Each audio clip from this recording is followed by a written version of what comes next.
Ladies and gentlemen, the Joseph Schlitz Brewing Company of Milwaukee, Wisconsin presents The Halls of Ivy, starring Mr. and Mrs. Ronald Colman.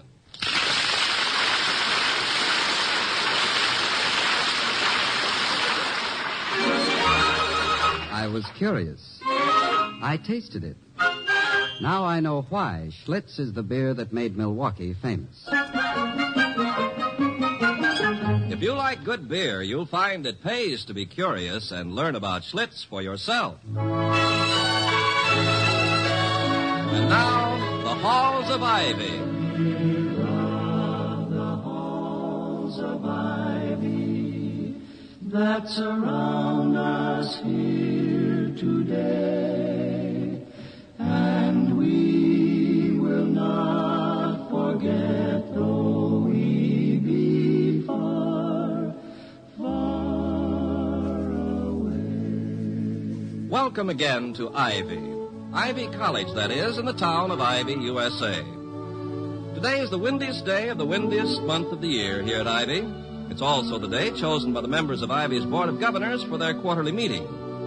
Let those who will make the most of this coincidence. Ivy's president, Dr. William Todhunter Hall, is out walking this afternoon with his wife, the former Victoria Cromwell of the English musical comedy stage. As they round the corner of the library, Mrs. Hall says, There's Mr. Wellman. Where? Over there, heading this way. Oh, yes. That's really a remarkable strut he has. Yes, it is, isn't it? Yeah, look at him, look. He's marching four abreast all by himself. I sometimes wonder, Victoria, if we're not a bit too hostile toward Mr. Wellman. You know, there's much to be said in his favor. He began life as a poor boy and pulled himself up by his own bootstraps. He's now a power in the canned soup business and chairman of our Board of Governors. You've got to hand it to him. I know. If you don't, he just reaches out and grabs it anyway. He seems to be smiling. A beastly little smile. Like the canary who swallowed the cat. Probably just thought of something to make the board bedevil you. Now, Vicky, we mustn't judge him too harshly. You haven't had a change of heart about him, have you? Victoria, Mr. Wellman has often been arrogant and discourteous to me. He has occasionally been mean and spiteful. Nevertheless, there is something about the man that renders him, in my eyes at least, obnoxious. Well, thank heaven. I thought for a moment you were ill. But I've been wondering if perhaps it wouldn't be better for the school if I tried to establish a friendlier relationship with him. What would your reaction be if I invited him to dinner this evening? My usual reaction. My shoulders would sag with delight.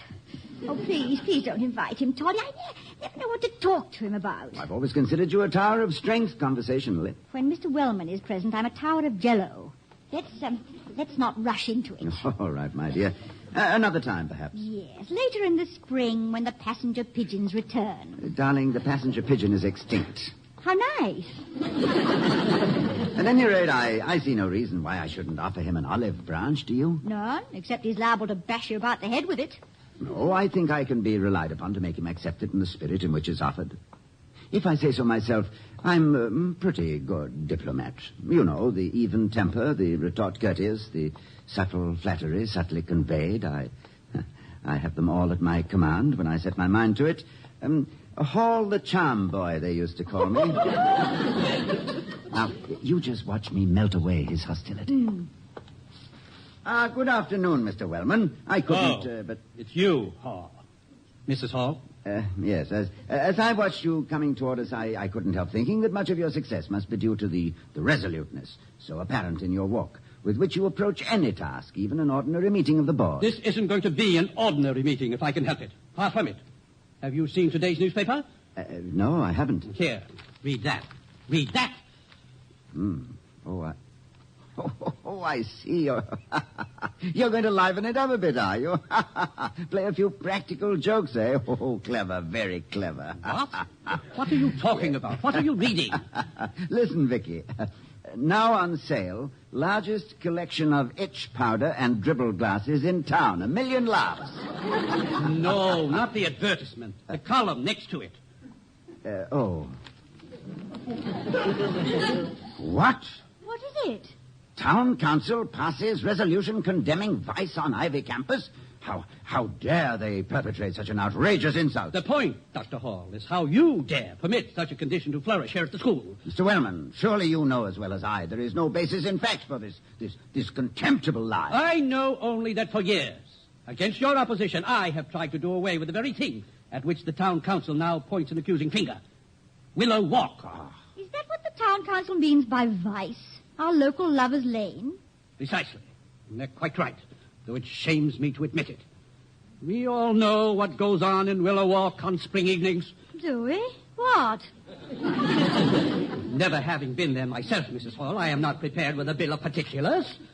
But I am equipped with an imagination. Then I suggest that if the town council must point an accusing finger at vice, let it be pointed at your imagination. That's the only place on the campus that exists. Well, I shall, of course, discuss your interesting comments about my imagination with the rest of the board this afternoon. And I request permission to appear in person and discuss it myself. Granted.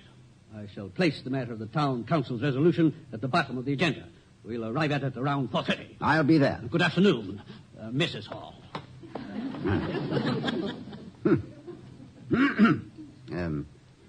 Well, where were we? What were we talking about before this happened? Diplomacy. Oh. The even temper, the retort courteous. Yes, I wasn't very diplomatic, was I? Oh, I don't know, as diplomacy goes these days. No, I behaved badly. You didn't behave at all, I'm proud to say. The students were being vilely insulted, and so naturally you exploded. Yes, I really did, didn't I? You certainly did, I say. Will you ever forget the expression on his face when you told him where you thought the town council ought to point? Never. The memory of it will make me the jolliest ex-college president on the breadline. Oh, dear. I'll bet Wellman will work the board into a frenzy over this. Yes, unless I apologize. No, under the circumstances, I think bread is far more palatable than humble pie. What the devil provoked the town council to issue such a blast? So completely without foundation. I know that enmity between the town and the gown is proverbial in academic history, but... Hello, Victoria. Oh, hello, Pauline. Good afternoon, Dr. Hall. Good afternoon. Would you like a lift? My car's right over there. No, thank you, Professor Larson. We're out for a stroll. Oh, you're dressed to the nines, Pauline. I never saw you look lovelier. Are you going on a date? Oh, no. I'm on my way to a council meeting at Town Hall. Do you think I look attractive enough to hold the councilman's attention for 5 minutes? That's all the time they've allotted me to speak against a bill they're considering. I think they'd be only too happy to spend 5 minutes just looking at you. Why, thank you, dear. Is this to be a little field expedition on behalf of your political science department, Professor? Oh, no. No, the Town Civic Reform League has asked me to help stop the passage of a bill which extends, practically without reservation, the powers of the town council. The boys in the back room are trying to push it through so as to help them rig elections more easily. Well, I'm sure you'll prove most effective. I doubt it.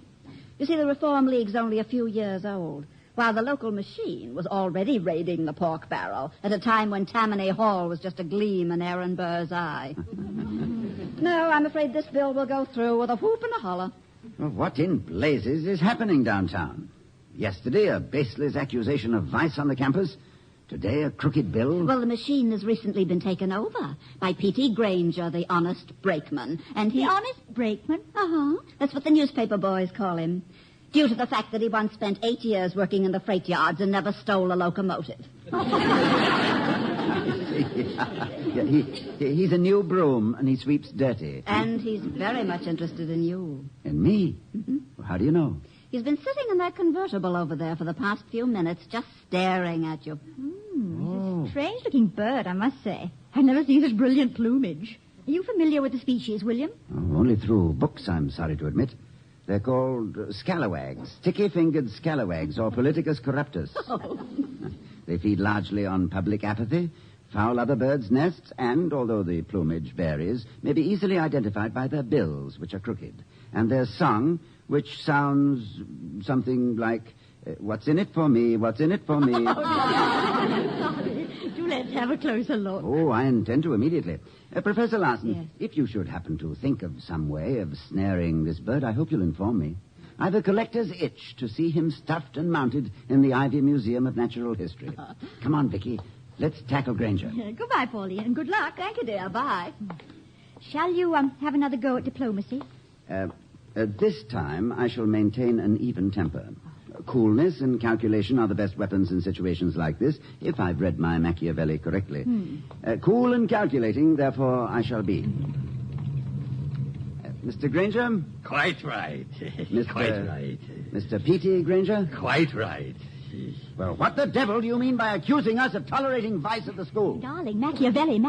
How dare you vilify us? How dare you besmirch us? Go ahead, Doc. Let it out. Only natural, considering. Quite right. I demand an explanation. Sure you do. Knew you would. Quite right. I suggest some other phrase, entirely correct or indubitably true. You needle easy, Mrs. Hall. Doc, I made the council pass that resolution just to let you know I was around. Nothing personal in it, just politics. Leading up to a little favor I want you to do for me. You actually have the colossal gall to expect a favor of me? Quite right. You'll do it, too. I am not a betting man, Granger, but in this instance I am prepared to give odds you're wrong. Save your money, Doc. I got you taped from here to breakfast, and I say you'll do it. You'll do it, or you'll learn that what the council did to the school yesterday is nothing compared to what I'm ready to make it do. The way I got you pegged, you'll do almost anything to save the school's fair name. Isn't that the way you'd say it? Just what is it you want, Granger? Ready to play ball, eh? Quite right. Nothing else you can do. Doc, I'm getting ready to move into politics on a statewide basis. I don't know who yet, but I'm entering a candidate in the next election for governor. Whoever it turns out to be, I see him as a man just lousy with respectability. Go on. Well, guess whose name I want right up at the top of the list of prominent people heartily endorsing my man? Granger, I am at a slight disadvantage in dealing with this situation, even after studying Plato's Republic, More's Utopia, and Aristotle's Politica. What state do they operate in? The state of enlightenment. I doubt if you've ever crossed the border. However... Cut it short, Doc. It's all settled anyway. I got more important things to do. I got to listen to the race results in a couple of minutes. However, I have faced greater terrors than any you have so far conjured up. Differential calculus, astrophysics, and French irregular verbs, to name a few. A moment ago, you asked me to guess something. Now I'll ask you. Guess where I'll see you first before I grant you that favor. Show and fight, eh? Quite right. Take a walk around the block, Doc, and think it over. I'll be here another 20 minutes. Enjoy those 20 minutes, Granger, because when I return, I am going to run you right out of town, so help me. What? Quite right.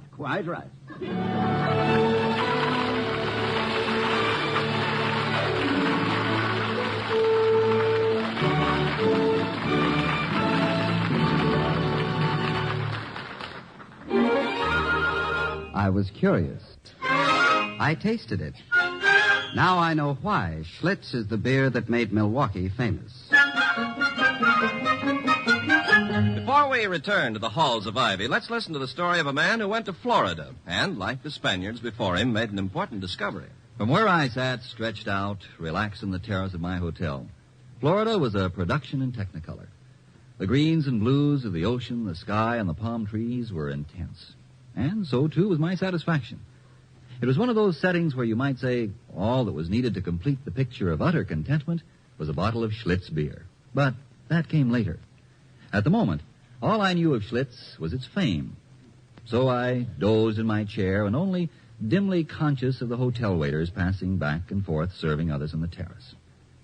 Slowly, my attention was drawn to the trays they carried, or rather, what they carried on them. It seemed that Schlitz beer was getting quite a play from the paying customers. And as the number of Schlitz orders began to add up, I became more and more impressed. Then I remembered having read that Schlitz was the most popular beer in the world. My contentment gradually gave way to curiosity, until I found myself wide awake and wondering why Schlitz was so much in demand. Of course, there was only one way to find out. I ordered a bottle of Schlitz, and one deep swallow told me what I wanted to know. Let me put it this way. No wonder they call Schlitz the beer that made Milwaukee famous.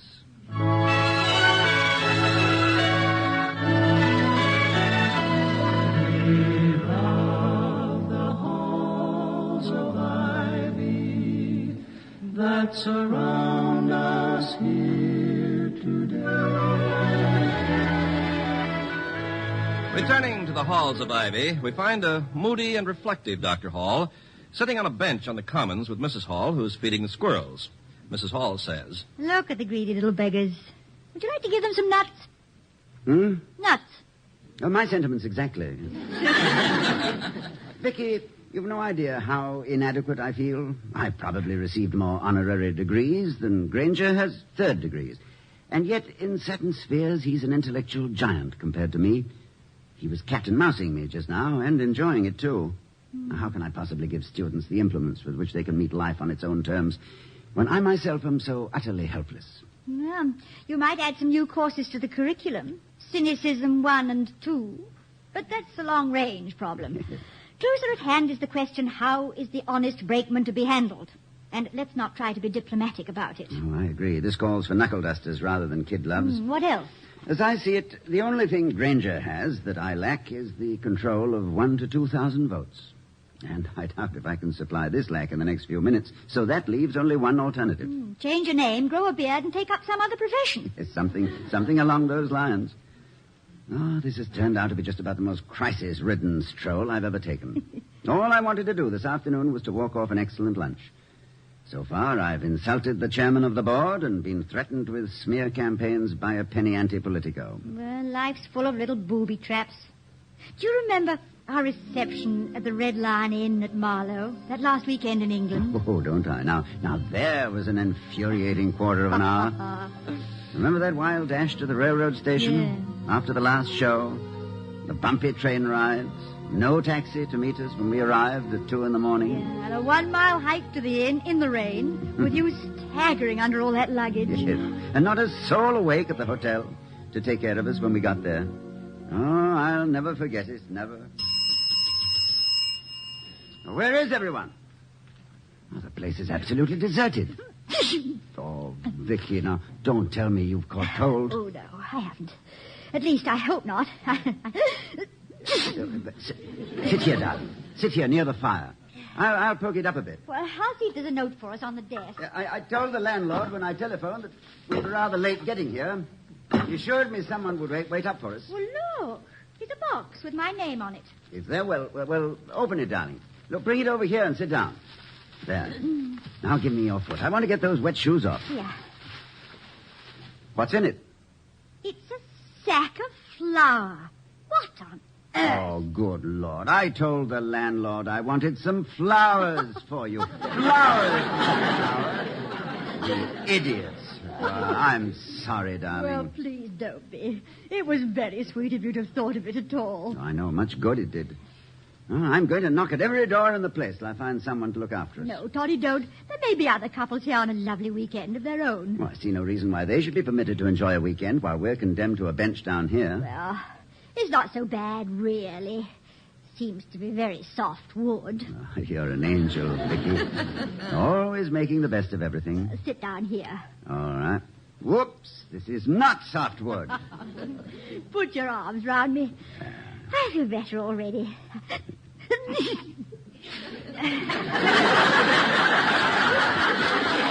Sorry.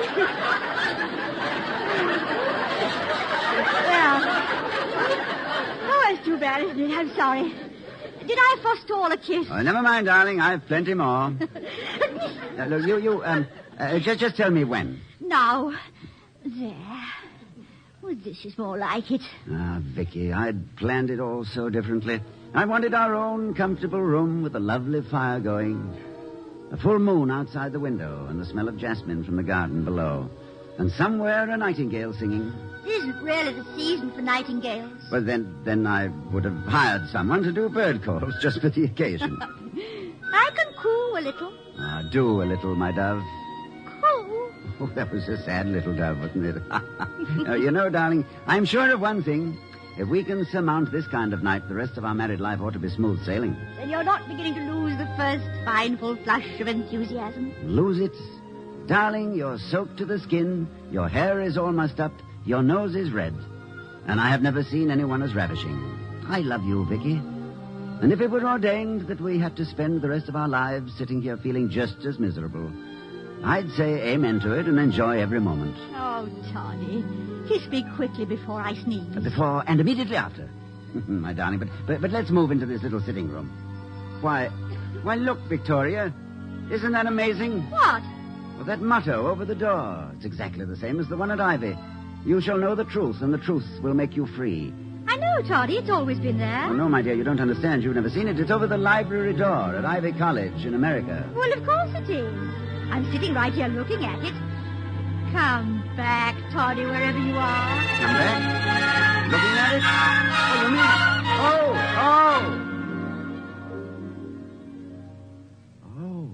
Oh, you mean here at Ivy? I do wish I could go with you when you set sail into space like that. Oh, you do go with me, Vicky. Do you think I'd leave my first mate behind? Oh, that was charming. But I think we'd better head for home if you're going to upset Mr. Granger's wild and woolly plans. Wait a moment. Wait. I've just had an inspiration, Vicky. What? Seeing the library gave it to me. Let's go in.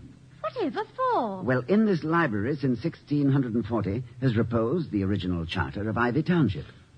When it was incorporated with 75 inhabitants, there must have been laws and statutes which were only intended to apply to a community that small. I'm going to snoop around and see if I can't hunt up some forgotten statute which might legislate Mr. Granger smack out of his smug, complacent skin.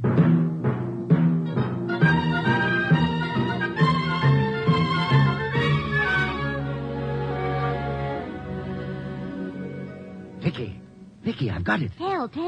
Well, in 1757, when Ivy's population had swollen to 93 persons, the city fathers passed a law extending the vote on local affairs to anyone of voting age who had resided in the town for a minimum period of 3 months.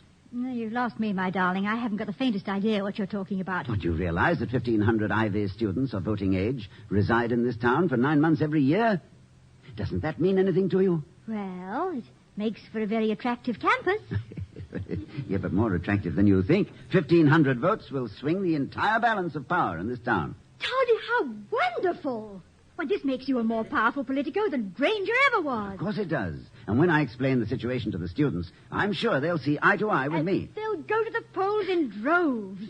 You know, if it hadn't been for Professor Larson, I never would have thought to look up the law. Remind me, Vicky, to call her as soon as she returns from the meeting. I'm going to increase the budget for the political science department. Come along, Victoria. I'm ready for Mr. Granger.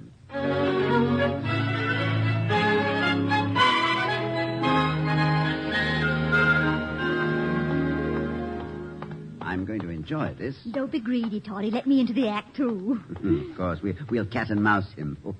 Just watch Boss Hall in action. Be quiet, dear. He'll hear you. You're right on the nose, Doc. I was just about to turn on the ignition. What's so funny? Oh, yeah, I said, what's so funny?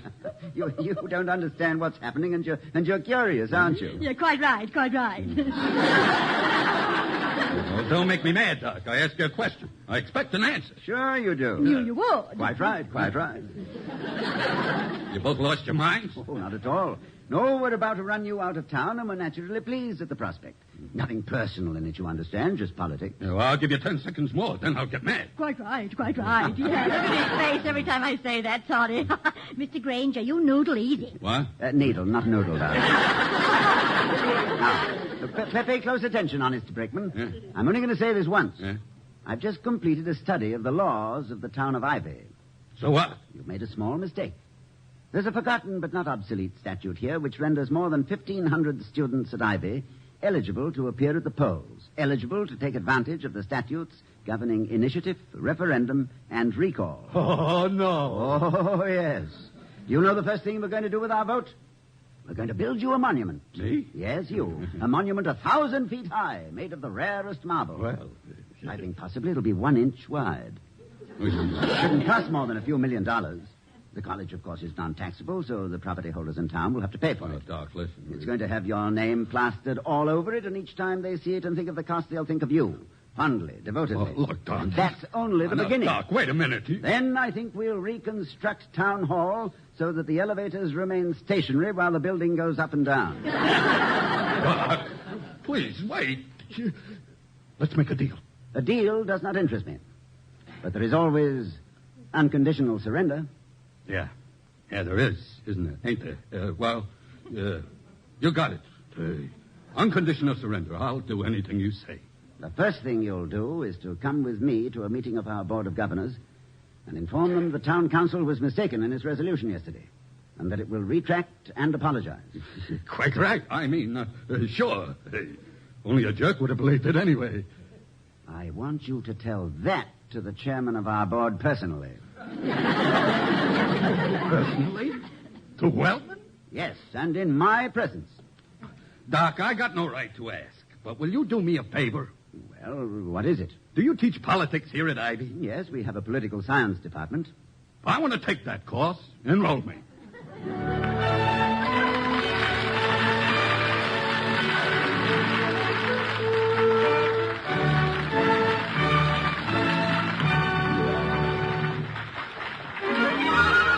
I was curious. I tasted it. Now I know why Schlitz is the beer that made Milwaukee famous. Now, here again are Mr. and Mrs. Ronald Colman. Well, it's late, Toddy. Time to close up. Have you finished whatever it is that you're writing? All but the last line, Vicky. It's a limerick. Perhaps I can help. How does it go? A guileless old fellow named Hall, on finding his back to the wall, like Machiavelli, he managed so well he... Could hardly be lived with at all. Very good, Mike. But seriously, I think you handled the case of the honest brakeman very well. I don't know. I'm afraid I slipped up on the retort courteous. You went even one better, Toddy. You gave them the reproof valiant. Well, so long as it wasn't the reply churlish, my dear. Good night, everyone. Good night.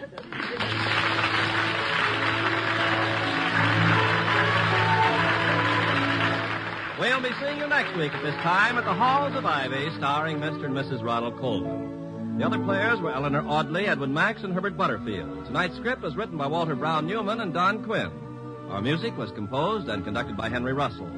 The Halls of Ivy was created by Don Quinn, directed by Nat Wolfe, and presented by the Joseph Schlitz Brewing Company of Milwaukee, Wisconsin. Ken Carpenter speaking. We love the halls of ivy that surround us here today, and we will not forget though we be far, far away. Your Tune for the Stars on NBC.